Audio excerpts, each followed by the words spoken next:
Disc Jockey, the record store that stopped spinning. In 1975, when vinyl was king and music discovery meant flipping through endless rows of album covers, a visionary named Robert Higgins opened the first disc jockey store in Birmingham, Alabama. Higgins, a former radio DJ who understood the pulse of music culture, created what would become one of America's most beloved regional record store chains. The concept was revolutionary for its time. Massive warehouse-style stores that combined the expertise of independent record shops with the selection and pricing power of chain retailers. Each disc jockey location sprawled across 8,000 to 15,000 square feet, featuring not just records but also concert posters, music magazines, band merchandise, and later, emerging technologies like cassette tapes and compact discs. The stores became cultural gathering places where music lovers could spend hours browsing, discovering new artists, and engaging in passionate debates about everything from Led Zeppelin's latest release to the emerging punk movement. Higgins staffed his stores with genuine music enthusiasts, many of them aspiring musicians or former radio personalities who could recommend obscure B-sides and help customers navigate the vast selection. By 1980, Disc Jockey had expanded to 12 locations across Alabama, Mississippi, and Tennessee, generating annual revenues of over $15 million and establishing itself as the go-to destination for serious music fans in the Southeast. The early 1980s marked Disc Jockey's golden age as the company rode the wave of music industry expansion and the emergence of MTV culture. The chain grew to 37 stores across 8 states, with flagship locations in major cities like Atlanta, Nashville, and New Orleans. Each store maintained an inventory of over 100,000 titles, including rare imports, promotional materials, and limited edition releases that couldn't be found anywhere else in their markets.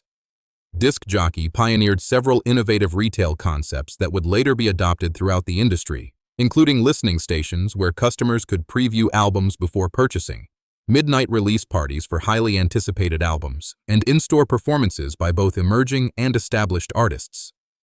The company's Atlanta location famously hosted early performances by REM, the B-52s, and other bands that would later achieve international success. Disc Jockey also established one of the first mail-order catalogs for hard-to-find recordings, serving customers nationwide who couldn't access their physical stores. The company's buying power allowed them to offer competitive prices while maintaining the curated selection and knowledgeable staff that distinguished them from generic retailers. Annual revenues peaked at $78 million in 1985, making Disc Jockey the largest independent record retailer in the southeastern United States and one of the top 10 record store chains nationally. The compact disc revolution of the mid-1980s initially seemed like a blessing for Disc Jockey, as the new format commanded higher prices and profit margins than vinyl records. The company invested heavily in CD inventory and redesigned store layouts to accommodate the smaller format, creating dedicated sections for the growing digital music catalog. Disc Jockey's knowledgeable staff proved invaluable during this transition, helping customers understand the benefits of digital audio and recommending CD versions of their favorite vinyl albums. The chain also capitalized on the reissue boom, as record labels released remastered versions of classic albums that audiophiles eagerly purchased to replace their worn vinyl copies. However, the CD format also brought unexpected challenges that would eventually contribute to Disc Jockey's downfall. The higher price point of CDs, typically ranging from $12 to $18 compared to $8 to $12 for vinyl, made casual music purchasing less frequent for many customers. Additionally, the compact disc's durability meant customers were less likely to replace damaged albums, reducing the steady revenue stream that had sustained record stores for decades. Perhaps most significantly, the CD format required substantial upfront investment in inventory, as customers expected immediate availability of both new releases and extensive back catalogs. Disc Jockey found itself carrying unprecedented levels of inventory, tying up capital and increasing storage costs across all locations. The rise of big-box retailers in the late 1980s and early 1990s posed an existential threat to Disc Jockey's business model. Chains like Walmart, Target, and Best Buy began dedicating significant floor space to music, offering popular CDs at prices that often matched or undercut Disc Jockey's wholesale costs. These retailers could afford to sell music as a loss leader, using popular albums to drive foot traffic for higher-margin electronics and merchandise. Walmart alone controlled nearly 20% of music sales nationwide by 1992, fundamentally altering the retail landscape that had sustained independent and specialty music retailers for decades. Disc Jockey's attempts to compete on price alone proved unsustainable, as the company lacked the diversified revenue streams and massive scale economies of big-box competitors. The chain's management made a strategic decision to focus on superior selection and customer service, emphasizing genres and artists that mass retailers largely ignored.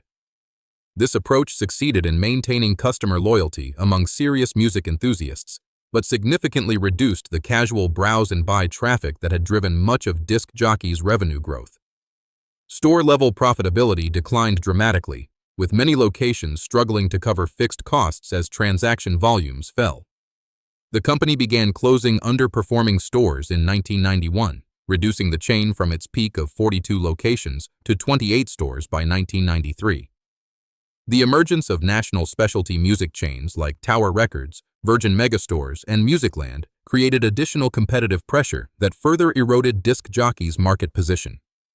These well-capitalized competitors combined extensive selection with aggressive pricing and sophisticated marketing campaigns that regional chains couldn't match. Tower Records, in particular, represented everything Disc Jockey had aspired to become, with massive flagship stores, celebrity endorsements, and an international presence that attracted both customers and top-tier music industry partnerships. The company's expansion into Disc Jockey's core southeastern markets brought direct competition to stores that had previously enjoyed near-monopoly status among serious music fans. Musicland's Sam Goody chain offered a more mainstream alternative, but with national advertising budgets and promotional tie-ins that local chains couldn't replicate. Disc Jockey found itself caught in an increasingly brutal middle ground, too large to operate with the intimate customer relationships of small independent stores, but too small to compete with national chains on selection, price, and marketing reach. The company's management team, led by founder Robert Higgins and his son Michael Higgins, who joined the business in 1988, struggled to identify a sustainable competitive strategy. Attempts to differentiate through exclusive merchandise and enhanced customer service proved insufficient to offset the fundamental economics working against mid-sized regional retailers. The digital revolution of the late 1990s delivered what would prove to be a fatal blow to Disc Jockey's traditional business model. The emergence of Napster and peer-to-peer file sharing in 1999 coincided with declining CD sales industry-wide, creating a perfect storm that devastated physical music retailers. While the full impact of digital piracy wouldn't be felt for several more years, early adopters of file-sharing technology represented precisely the type of engaged music fans who had formed Disc Jockey's core customer base. Simultaneously, online retailers like Amazon began offering extensive music catalogs with competitive pricing and convenient home delivery, eliminating many of the advantages that had sustained physical music stores. Amazon's recommendation algorithms and customer reviews provided a digital equivalent to the knowledgeable staff that had been Disc Jockey's primary competitive advantage. The company attempted to establish its own online presence, launching a basic e-commerce website in 1998, but lacked the technical expertise and financial resources to compete effectively in the digital marketplace. Online sales never exceeded 3% of total revenue, insufficient to offset declining in-store traffic and transaction volumes. More fundamentally, Disc Jockey's management team struggled to adapt their expertise in physical retail operations to the entirely different requirements of digital commerce and customer acquisition. The final years of Disc Jockey's operation were marked by desperate attempts to find alternative revenue sources and cost-cutting measures that ultimately accelerated the company's decline. Management expanded into related categories including DVD movies, video games, and consumer electronics, hoping to diversify beyond music and attract different customer segments. However, these categories brought their own competitive challenges and required expertise that Disc Jockey had never developed, resulting in poor inventory management and disappointed customers. The company also experimented with used CD sales, which provided higher margins but cannibalized new album sales and further reduced relationships with record label distributors. Store closures accelerated throughout 1999 and 2000 as lease renewals became increasingly difficult to justify given declining sales per square foot. The remaining locations were consolidated into the strongest markets, But even these flagship stores struggled with the fundamental challenge of maintaining large inventories for an increasingly fragmented and price-sensitive customer base. Employee morale suffered as knowledgeable long-term staff members were laid off or left for opportunities in other industries, creating a downward spiral that compromised the customer service quality that had defined the Disc Jockey brand. By early 2001, the chain had been reduced to just 6 locations, all concentrated in Alabama and Georgia markets where the company retained some customer loyalty and operational efficiency. The final chapter of Disc Jockey's story unfolded rapidly in the spring and summer of 2001, as mounting debts and continued sales declines forced the company into bankruptcy proceedings. Robert Higgins, now in his 70s and facing health challenges, made the difficult decision to liquidate remaining assets rather than attempt a restructuring that might only delay the inevitable closure. The company's extensive inventory of rare and imported recordings, built over more than 2 decades of careful curation, was sold to liquidation specialists who had little understanding of its cultural value or appropriate pricing. Long-term employees who had helped build Disc Jockey's reputation found themselves job hunting in a contracting industry with few opportunities for their specialized knowledge and experience. The final stores closed their doors on August 31, 2001, ending 26 years of operation that had served millions of music fans and helped launch the careers of countless regional artists. Industry analysts estimated that Disc Jockey had sold over 50 million albums during its existence, generating more than $500 million in total revenue while supporting local music scenes across the Southeast. The company's failure was attributed to a combination of industry consolidation, changing consumer behavior, technological disruption, and management's inability to adapt quickly enough to rapidly evolving market conditions. The legacy of Disc Jockey extends far beyond its commercial failure, representing a cautionary tale about the challenges facing specialized retailers in an increasingly digital and consolidated marketplace. Former employees went on to establish independent record stores, work for streaming services, manage artist careers, and contribute to the music industry in countless other ways, carrying forward the passion for music discovery that had defined the company culture. Many of the artists who performed at Disc Jockey stores or received early support from the chain's staff achieved significant commercial success, creating a lasting impact on American popular music that extends far beyond the company's financial performance. The rise and fall of Disc Jockey also illustrates the broader transformation of music retail from a relationship-based, expertise-driven business to the algorithm-powered, convenience-focused model that dominates today's market. While streaming services and digital platforms have democratized music access and eliminated many of the barriers that physical retailers once navigated, they have also reduced the serendipitous discovery and community building that stores like Disc Jockey provided. The company's story serves as a reminder that even well-managed businesses with loyal customers and strong market positions can become casualties of technological and economic forces beyond their control. For music industry historians and retail analysts, Disc Jockey represents both the golden age of record store culture and the inevitable challenges of adapting traditional business models to digital disruption. The broader implications of Disc Jockey's failure continue to resonate throughout the music industry as the fundamental tensions between curation and convenience, community and efficiency, remain unresolved in today's streaming-dominated landscape.